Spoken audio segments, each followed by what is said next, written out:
The National Weather Service in Miami has issued a severe thunderstorm warning for Miami-Dade County in Florida until 2:38 p.m. At 11:28 a.m., an extremely dangerous and severe thunderstorm with showers producing damaging winds was located along near Daytona Beach, moving towards Miami at 87 miles per hour. Those in the Miami and surrounding areas should prepare immediately for severe thunderstorms with dangerous lightning.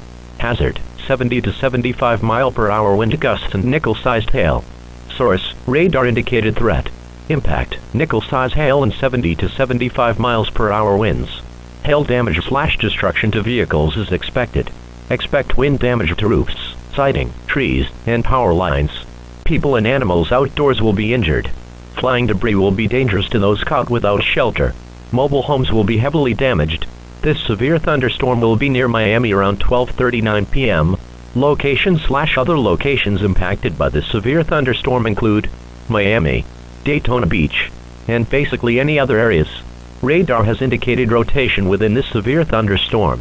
Although a tornado is not immediately likely, tornadoes can develop quickly during severe thunderstorms. Precautionary/preparedness actions. For your protection, move to an interior room on the lowest floor of a building/get inside a sturdy structure and stay away from windows. Along with large hail and damaging winds, continuous cloud-to-ground lightning is occurring with this storm. Move indoors immediately. Lightning is one of nature's leading killers. Remember, if you can hear thunder, you are close enough to be struck by lightning.